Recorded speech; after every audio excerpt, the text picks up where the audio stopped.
Donc dans cette vidéo, on va apprendre à créer un article pouvant informer une rubrique du site.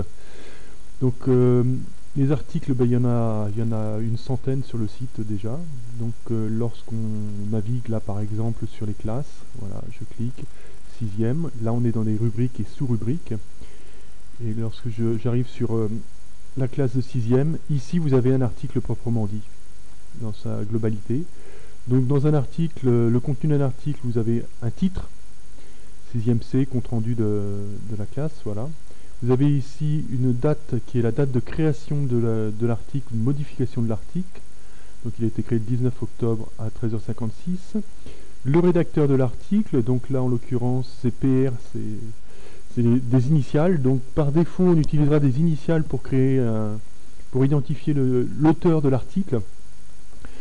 Et puis ensuite vous avez des petits icônes là sur cette barre, donc avec par exemple la transformation de l'article en format PDF, l'impression de l'article et l'envoi de l'article par email, si vous voulez le transmettre à un ami ou autre. Voilà. Donc là, il y a un petit icône qui n'apparaît pas pour l'instant et que l'on va faire apparaître et qui est essentiel pour créer un article. Voilà. Donc dans un premier temps, il faut se connecter donc sur le site. Donc là on rentre notre identifiant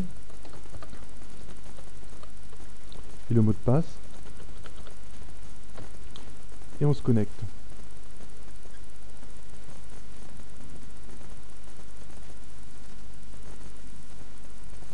Voilà, maintenant je suis connecté et là on voit qu'effectivement par rapport à l'article et les informations sur les petites icônes, on a ici édité l'article. Donc cette petite fonction permet d'aller modifier un article existant, mais nous dans un premier temps, avant de modifier l'article, on va aller créer un nouvel article. Voilà. Donc pour créer un nouvel article, on vient sur la colonne de gauche et on vient ici rédiger un article. Voilà. Donc on clique sur rédiger un article.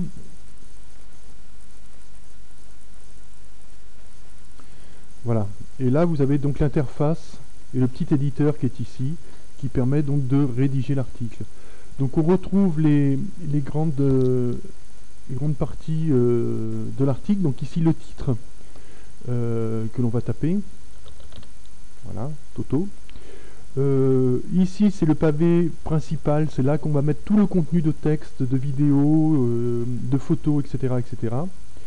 Donc ici vous avez les petits liens pour insérer une image, pour faire un saut de page dans l'article. J'expliquerai ça dans les fonctions avancées. Lire la suite, insérer une coupure pour lire la suite de l'article. Voilà, et là insérer une vidéo, une animation flash, etc. Voilà. Alors ce qui est très très important dans un article, et c'est la première chose que l'on fait avant de même mettre le titre, c'est donc de le classer, cet article. Et cet article, il est classé dans des catégories et dans des sous-catégories. Donc là, en l'occurrence, c'est la première catégorie, on appelle ça la section. Donc qu'est-ce que concerne cet article? Donc si on parle par exemple du collège de l'infirmerie, on va prendre cet exemple, eh bien on va être dans la section collège. Si on parle de l'association, du bureau, de tout ce qui est lié, les membres, les activités de l'association, on va sélectionner association. Et voilà, il y a école primaire et puis orientation scolaire. Voilà, donc reprenons notre exemple précis, infirmerie, on sélectionne collège Jean Rostand. Et là, dans le collège Jean Rostand, il y a des sous-catégories liées au collège Jean Rostand. Donc tout ce qui sont les classes, la restauration, l'orientation scolaire, les risques et les autres mots. Voilà. Donc là on pourrait mettre l'infirmerie dans risque et prévention. Voilà. Ensuite, doit-on le publier? Oui, donc par défaut c'est indiqué comme ça, on reste comme ça. Pseudo de l'auteur, c'est là que l'on rentre nos initiales, donc en l'occurrence pour moi c'est PR. Voilà, donc on reste comme ça, tout en majuscule, avec des points entre la lettre du prénom et la lettre du nom. La date de publication, donc par défaut, elle va se mettre au jour où on le fait. Moi, par réflexe, je le mets la veille, parce que ça permet de voir immédiatement l'article en ligne. Voilà. La fin de publication, on peut aussi dire l'article, en fait, je veux qu'il soit visible que jusqu'à fin décembre. Donc là, on est en novembre et je vais jusqu'en novembre et je vais aller en décembre, voilà, le 31 décembre. Et voilà, au 31 décembre, l'article ne sera plus visible sur le site. Voilà.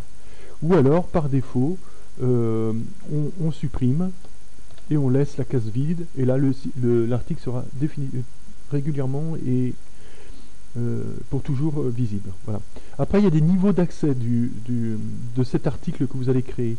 Est-ce qu'il est ouvert à tout le monde? Donc là, c'est ce que l'on peut voir sur tous les articles sur le site. Ils sont accessibles à tout le monde. Certains articles, par exemple les notes d'un élève, le compte-rendu d'un conseil de classe, peuvent être accessibles uniquement moyennant un mot de passe. Voilà. Donc ça, c'est le paramètre ici, niveau d'accès, on met enregistré. Et autrement, il y a un troisième niveau qui est spécial. Par défaut, on va dire que c'est toujours public. Voilà. Après, les métadonnées. Les métadonnées, ici, je vais essayer de vous montrer à quoi ça correspond sur une page web. Hop.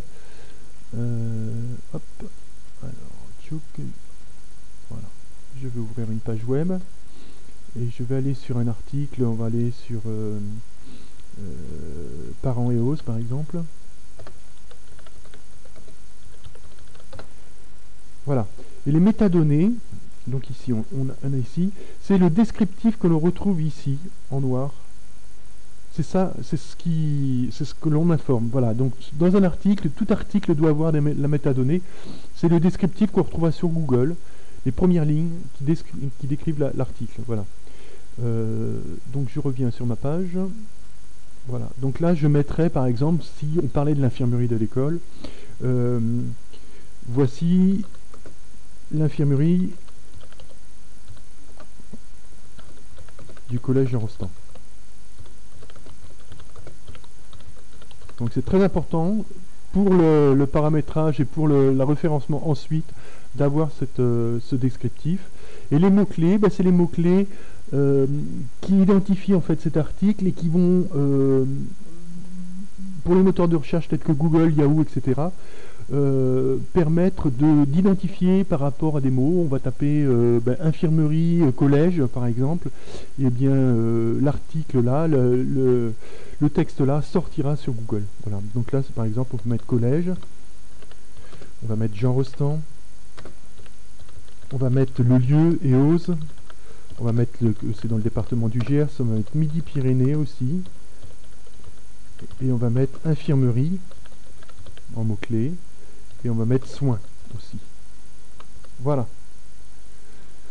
Donc ensuite on rentre notre texte. Voilà, et on sauvegarde. Et là je ne vais pas le faire parce que ça va partir, mais on sauvegarde l'article et l'article est créé. Voilà, ça c'est la première partie. Et donc à suivre là, la mise en forme du texte et les fonctions avancées d'un article.